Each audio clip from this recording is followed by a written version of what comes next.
5 bulan sudah pinjol dihapuskan oleh Otoritas Jasa Keuangan, yang mana sejak Desember 2024 sudah tidak ada lagi yang namanya pinjaman online. OJK menyediakan gantinya yang bernama pinjaman daring. Tujuan OJK di sini sangatlah dengan tujuan positif. Ya, OJK berharap dengan adanya pergantian nama ini atau menghapus nama pinjol dan diganti menjadi pindar, itu akan menjadi konotasi positif, bukan lagi negatif di tengah masyarakat.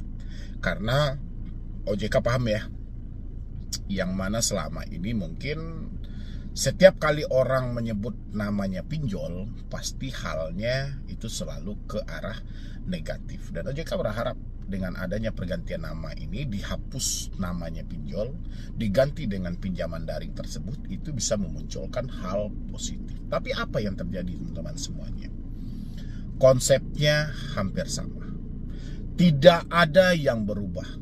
Ya, sejak awal OJK mengganti nama pinjol menjadi pindar, OJK tidak memikirkan secara matang.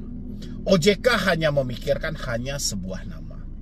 Ya, tujuan OJK ketika namanya tidak lagi pinjol, otomatis orang-orang tidak bisa membabi buta sehingga memberikan efek negatif terhadap pinjol itu, gitu loh. Makanya digantilah dengan pinjaman daring supaya lebih positif. Ya, supaya si pinjol-pinjol ini di bawah naungan si OJK ini yang sekarang namanya pindar tetap bertahan ada di Indonesia seperti biasa. Mereka bisa menyalurkan dana, masih bisa menawarkan iklan mereka bergana begini segala macam tanpa terganggu sama sekali. Ya, sampai detik ini gitu loh. Sampai detik ini pindar tidak ada manfaatnya sama sekali di tengah masyarakat. Saya tanya dulu buat teman-teman semuanya. 4 bulan ya, kalau dihitung bulanannya sudah 5 bulan dengan Mei. Tapi ini kan masih di awal-awal bulan Mei juga baru ya kan. Berarti 4 bulan telah berlalu, masuk mau 5 bulan. Sejak bergantinya pinjol menjadi pindar, sejauh apa hal itu bermanfaat untuk Anda semuanya? Coba isi di dalam kolom komentar. Apakah mereka telah berubah? Apakah mereka telah menghilangkan sisi negatifnya? Apakah mereka telah menghilangkan cara pengancamannya? Apakah mereka telah menghilangkan persi-persi yang buruk selama ini? Coba diisi dalam kolom komentar. Ya, karena OJK kita sama tahu. Kalau sama OJK kita hanya berpatok satu aja.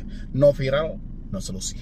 Kalau tidak ada yang viral, tidak ada OJK-nya gitu loh. Tapi mati dulu, habis itu diliput oleh media, ada OJK. OJK hadir, Anda kira untuk menyelesaikan masalah? Tidak, untuk membela pinjol-pinjol mereka. Itu tujuan OJK gitu loh. Ya, ini kan sudah 5 bulan. Apa yang terjadi gitu loh? Korban makin banyak. Orang yang nyemplung ke ranah pinjaman online makin banyak. Bahkan data terbaru menjelang Lebaran Idul Fitri kemarin, ya, jumlah peminjam itu meningkat 29,9% untuk pinjaman daring. Ya. Dan dana yang disalurkan itu 78,50 triliun.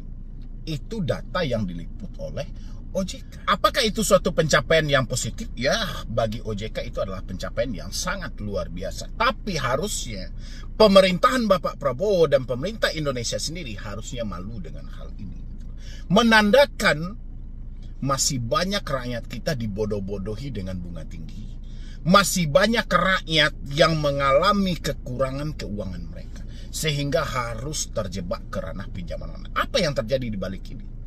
Ya, sejak habis Lebaran itu yang bertaburan penarikan kendaraan, debt collector dengan masyarakat, ya, kejar-kejaran dengan masyarakat, debt collector. Ya, apakah itu kita harus bangga? Enggak.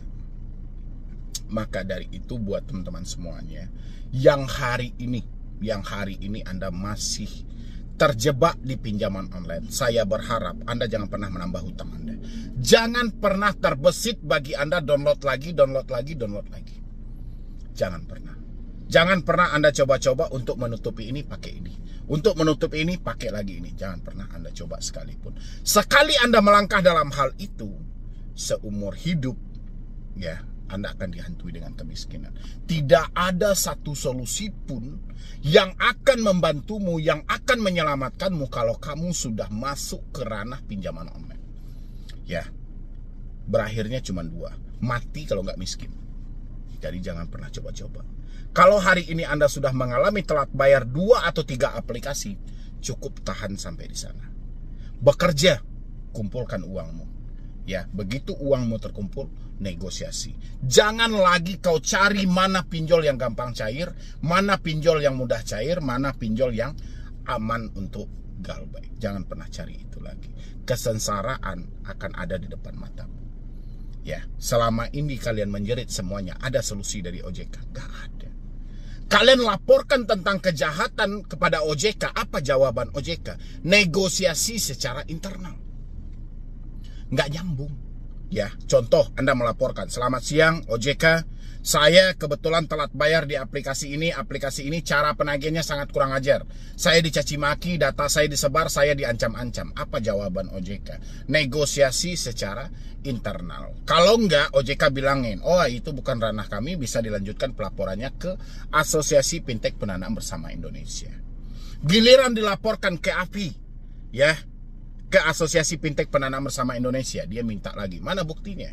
Kita kirimkan bukti. Oh, ini tidak menyebutkan nama aplikasi. Setelah kita lakukan validasi dan segala macam investigasinya, ternyata nomor yang Anda laporkan tidak terdaftar di sistem aplikasi tersebut. Percuma. Ya, laporan Anda omong kosong semuanya gitu loh. Tidak akan ada solusi untuk Anda kecuali bayar meskipun keadaan Anda seperti apapun. Paham? Ya, ini yang disebut dengan kapitalisme. Mafia, isinya mafia gitu, nggak peduli kondisimu seperti apa gitu loh. Bahkan hutang ini dibayar dengan nyawa pun mereka tidak peduli. Tinggal kesadaran ada pada diri Anda. Semakin Anda ikuti untuk membayar, semakin tidak selesai ini hutang. Semakin Anda ikuti gali lubang tutup lubang, semakin miskin hidup Anda semiskin-miskinnya. Anda tidak akan berani bergerak. Anda tidak akan mampu lagi keluar dari tekanan yang berat ini. Ya, sebelum hal itu terjadi teman-teman semuanya, sadar. Ya, Anda kira COJK nomor 19 berlaku? Yang mana dalam COJK menyampaikan satu orang cuma boleh meminjam 3 aplikasi. Anda kira itu berlaku? Tidak. Itu tidak berlaku sama sekali. Itu hanya berlaku ketika OJK berbicara di depan media-media online nasional. Itu cuma berlakunya. Ketika OJK mengadakan konferensi pers di TV, itu berlaku. Atau OJK mengadakan konferensi pers di depan-depan wartawan, itu berlaku. Berlaku karena mereka ucapkan, tapi praktek di lapangan itu tidak berlaku. Ya, masih banyak kok orang yang meminjam 5 aplikasi, 6 aplikasi, 7 aplikasi, 10 aplikasi, 15 aplikasi, semuanya legal, semuanya pinjaman daring yang menurut OJK tadi. Ya, patokan ke COJK nomor 19 tadi. Satu orang cuma boleh meminjam 3 aplikasi pinjol legal. Ya, tapi praktek di lapangan satu orang bisa meminjam 10 aplikasi pinjol ilegal. Ya, jadi itu nggak berlaku. Makanya buat teman-teman semuanya sadar. Jangan ikuti lagi gali lubang tutup lubang, itu menyengsarakan Anda. Pergantian nama pinjol menjadi pindar ini bukan solusi. Ini hanyalah sepintas ya demi pencitraan yang ada aja. Kesengsaraan Anda tidak berakhir. Kalau Anda tidak mencari solusi masing-masing untuk masalah Anda ini, Anda akan hancur. Ya, kalau Anda masih mengikuti gali lubang tutup lubang, Anda akan hancur. Kalau Anda masih percaya atau ketakutan akan DC datang ke rumah, Anda hancur teman-teman semuanya. Ya, sadarlah dari sekarang. Mumpung kesempatan masih ada. Jangan Anda kira pinjolnya sudah dihapus, pindar ini adalah yang terbaik. Enggak, ini hanya pergantian nama. Ya, berganti nama, manusianya masih itu, orangnya masih itu. Itu yang mengelola, itu sistem yang dipakai, itu juga orangnya yang mau menagih, masih sama. Hanya urutannya aja yang diganti. Biasanya mereka disebut dengan pinjol, pinjaman online. Sekarang pinjaman online diganti dengan pinjaman daring. Ya, online sama daring aja diganti. Jadi jangan mau dibodoh-bodohi. Ya, OJK tidak memikirkan dengan matang. OJK hanya menyelamatkan. Daripada OJK capek-capek membentuk aturan sesuai keputusan Mahkamah Agung, Kan Mahkamah Agung menyatakan presiden bersalah, wakil presiden bersalah, ketua DPR RI bersalah, OJK Kominfo bersalah. Maka dengan itu dimintalah mereka semua memperbaiki. Ya, tapi OJK bukan memperbaiki. OJK hanya mengganti nama, menghilangkan wujud yang dalam gugatan tersebut. Oke, teman-temanku semuanya, silahkan Anda isi di dalam kolom komentar. Saya tidak mau mendengar lagi, "Bang, saya takut bang. Bang, saya cemas bang. Data saya disebar bang. Mereka datang ke rumah bang." Saya tidak pengen mendengar lagi hal itu. Saya pengen besok pagi teman-teman semuanya mengganti semua nomor Anda, memperbaiki cara pemikiran Anda, memperkuat mental Anda. Dengan begitu, potensi untuk hancur dari pinjaman daring itu besar. Peluang pinjaman daring ini akan hancur sangat besar. Tapi kalau Anda masih mengalami ketakutan, pemikiran masih kacau, Anda masih belum stabil dengan hal itu, siap-siap kehancuran buat diri Anda. Ya, mungkin dari saya cuma itu aja buat teman-teman semuanya. Dan saya pengen Anda jangan beranjak dulu. Anda boleh lanjutkan hal ini, menonton video ini. Karena saya juga sempat geleng-geleng kepala ya, melihat orang yang galbay di puluhan pinjol legal tapi melakukan tindakan-tindakan yang merugikan mereka. Silahkan Anda tonton dulu. Kenapa saya bisa geleng-geleng kepala ketika teman-teman semuanya mengalami telat bayar, tidak mampu bayar di pinjol-pinjol yang sudah saya sampaikan tadi. Teman-teman semuanya takut nggak kalau Desi datang ke rumah? Ya, sehingga teman-teman setiap hari mencari kapan Desi datang ke rumah. Takut juga diproses ke jalur hukum, sehingga setiap hari pertanyaannya, apakah kita akan diproses ke jalur hukum? Takut di penjara. Setiap hari juga pertanyaannya, apakah kita bisa dikurung atau dihukum penjara? Habis itu teman-teman juga, apakah dia akan mengambil aset-aset yang ada di rumah? Sehingga pertanyaan Anda aman atau tidak. Ini yang bikin geleng-geleng kepala loh teman-teman semuanya. Padahal si pinjol itu sudah paham dengan diri Anda. Ya, dia sudah tahu bahwa Anda tidak mampu lagi bayar, tidak sanggup lagi bayar gitu. Dia sengaja memberikan Anda hal seperti itu.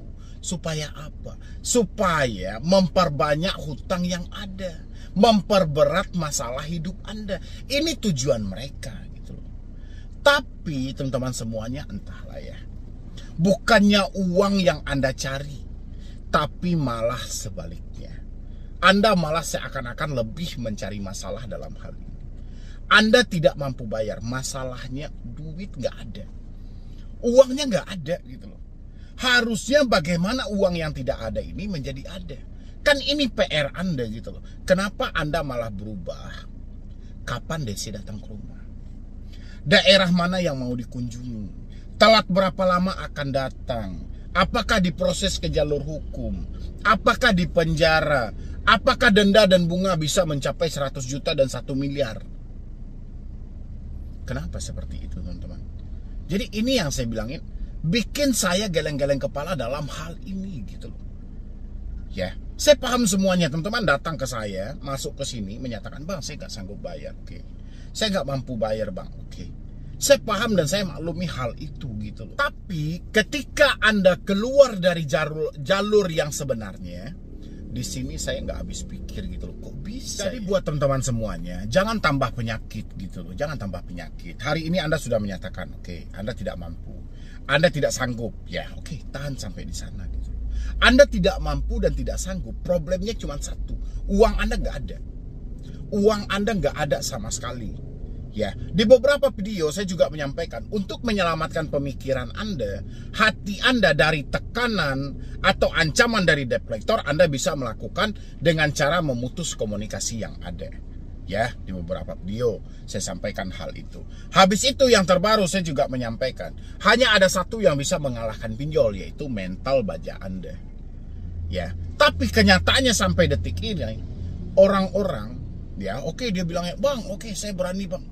Saya berani lawan semuanya dan segala macam." Tapi kenyataannya teman-teman masih sibuk mencari kapan Desi datang ke rumah. Daerah mana yang mau dikunjungi, telat berapa lama mau datang. Ini sudah keluar dari jalurnya. Jalur yang seharusnya cuma satu kok. Uang kita nggak ada. Bagaimana uang yang tidak ada ini menjadi ada? Walaupun ini bukan untuk membayar hutang, paling tidak ini untuk menyambung hidup. Ini bukan soal Anda melamun di rumah, duduk di rumah sambil memikirkan kapan dia mau datang, daerah mana mau dikunjungi, telat berapa lama, resiko apa nanti yang akan dialami. Kan sudah dijelaskan, tidak ada resiko fatal yang akan Anda dapatkan kecuali nama Anda masuk dalam skor kredit bermasalah. Ya, untuk BI checking sendiri saya juga sudah menjelaskan, Anda tidak perlu khawatir dalam hal ini. Akan ada masanya nanti, ya, BI checking ini akan dihapuskan. Pastinya akan berdampak kepada perbankan yang lainnya. Jadi saya pengen buat teman-teman semuanya, stop semua drama-drama yang ada dalam pemikiran Anda, dalam diri Anda. Kita mau maju ke depannya. Kita mau melangkah buat ke depannya. Nggak bisa Anda biarkan hidup Anda hanya bergantung pada satu sisi, aman atau tidak galbay. Ya, mau dia aman, mau tidak aman, kalau duit kita nggak ada, kita mau bayar pakai apa? Masalahnya duit kita nggak ada gitu. Harusnya dari kemarin-kemarin teman-teman sudah bekerja, sudah berusaha kumpulkan uang dan segala macam. Kalau Anda bilang kami nggak bisa bekerja, Bang, kita diteror setiap hari, kita dicaci maki setiap hari, putus semua komunikasi yang terhubung. Ya, nggak ada yang salah. Justru Anda membiarkan komunikasi Anda terus terjalin sampai detik ini, Anda yang salah. Ya, sudah tahu duit nggak ada, Anda stres ketika mendapatkan telepon, Anda panik ketika di chat WhatsApp, Anda serba bingung ketika membaca email dan segala macam. Tapi Anda membiarkan hal itu terjadi. Akhirnya apa? Berdampak buruk pada diri Anda. Ya, itu teman-teman harus pahami semuanya. Jadi kalau Anda mau bebas dari pinjol ini, mulai sekarang, saya bilangin, mulai sekarang, jangan bikin geleng-geleng kepala lagi gitu loh. Jangan. Saya aja sampai stres, kok orang seperti ini ya gitu loh. Udah tahu duit nggak ada, udah tahu tidak mampu bayar, tapi kok malah mikirin ini, mikirin ini, mikirin ini. Kita duit nggak ada, nggak mampu bayar, berarti bagaimana yang tidak ada ini menjadi ada. Harusnya yang di depan mata dulu kita taklukkan gitu loh. Jangan kita merembes kemana-mana, mikirkan ini, mikirkan itu, yang hancur diri teman-teman semuanya. Ya, mungkin dari saya cuma itu aja dulu buat teman-teman semuanya. Mudah-mudahan dengan sesingkat video yang saya bikin ini, itu bisa membantu teman-teman semuanya, meringankan beban pemikiran Anda. Pinjol ini nggak ada yang berat kok. Anda tidak mampu bayar pun mereka telah memperhitungkan semuanya. Tapi jangan kacaukan pemikiran Anda dengan hal-hal bodoh tersebut. Ya, itu ya buat teman-teman semuanya, dan silahkan lanjutkan nonton video ini.